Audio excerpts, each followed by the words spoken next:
Γεια σας παιδιά, είμαι ο Αντώνης. Σε αυτό το βίντεο θα σας δείξω πώς μπορούμε να κατεβάσουμε το παιχνίδι Pokemon στο τηλέφωνό μας. Τώρα θα με ρωτήσετε γιατί το Pokemon και όχι κάποιο άλλο παιχνίδι, διότι το Pokemon τώρα τελευταία έχει γίνει πάταγος με αυτό το παιχνίδι και επίσης δεν υπάρχει στο ελληνικό App Store.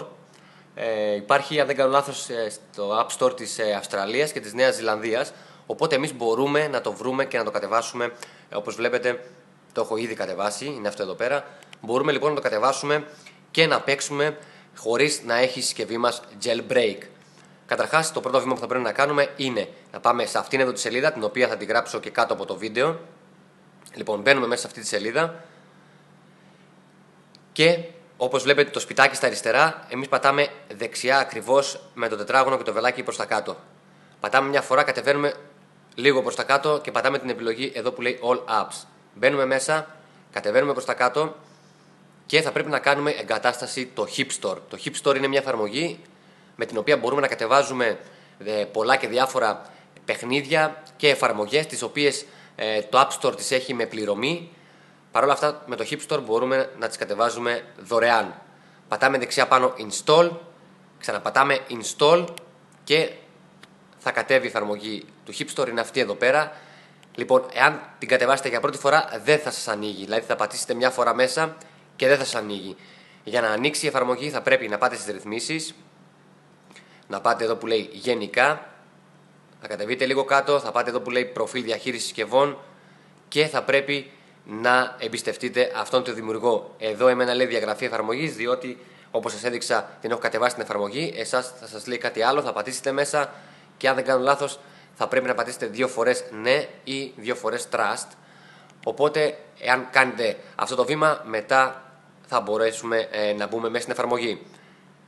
Λοιπόν, μπαίνοντας μέσα στην εφαρμογή, όπως βλέπετε πάνω έχει ήδη το λογότυπο του Pokemon. Μπορούμε, τώρα έφυγε, δεν πειράζει. Λοιπόν, μισό λεπτάκι να φορτώσει. Λοιπόν, εάν προλάβετε πάνω μπορείτε να πατήσετε κατευθείαν. Αλλιώς, εάν σας βγάλει κάποια διαφήμιση όπως βλέπετε μου βγάζει εμένα, άμα κατεβούμε λίγο προς τα κάτω, υπάρχει στα δεξιά. Πατάμε μια φορά μέσα, πατάμε download. Ένα λεπτάκι να φορτώσει. Λοιπόν, πατάμε download.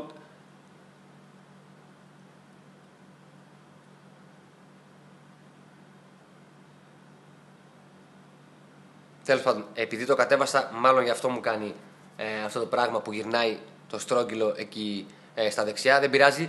Λοιπόν, πατάτε download. Σιγά σιγά θα αρχίσει να κατεβαίνει. Με το που κατέβει θα σας βγει ένα πινακάκι κάπου στη μέση της οθόνης, ώστε να πατήσετε install, να το κάνετε δηλαδή εγκατάσταση.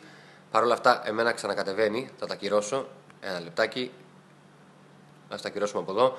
Λοιπόν, θα κατέβει, θα σας βγάλει ένα πινακάκι κάπου στη μέση της οθόνης που θα λέει install, να το κάνετε εγκατάσταση. Θα πατήσετε install. Θα περιμένετε λιγάκι και όπως βλέπετε, μετά από λίγα λεπτά ή δευτερόλεπτα, το παιχνίδι, το Pokemon θα κατέβει και θα μπορέσετε να παίξετε. Πριν όμως από αυτό, όπως βλέπετε, πάτησα πάνω του, θα το ξαναπατήσω να το δούμε, μου λέει ότι δεν μπορώ να μπω μέσα στο παιχνίδι. Όπως και για το Hip Store, έτσι και για το Pokemon. Πηγαίνουμε στις ρυθμίσεις, θα το κάνουμε από την αρχή. Πηγαίνουμε ρυθμίσεις, πηγαίνουμε γενικά, κατεβαίνουμε προς τα κάτω, πηγαίνουμε προφίλ διαχείρισης συσκευών. Λοιπόν, το Pokemon πρέπει να είναι αυτό. Όπως βλέπετε στη μέση, αυτό θα σας βγάλει και εσάς για το Hip Store. Εμένα, όπως βλέπετε, δεν γράφει τώρα διαγραφή, επειδή δεν εμπιστεύτηκα το δημιουργό. Πατάμε στη μέση, πατάμε ναι και βλέπουμε ότι τώρα, εάν πατήσω μέσα στο Pokemon, θα μου ανοίξει το παιχνίδι. Αυτό ήταν το βίντεο, ελπίζω να σας άρεσε. Εάν σας άρεσε μπορείτε να κάνετε ένα like, μπορείτε να κάνετε και μια εγγραφή στο κανάλι μου Greek IOS TV. Να είστε όλοι καλά, τα λέμε στο επόμενο βίντεο. Bye!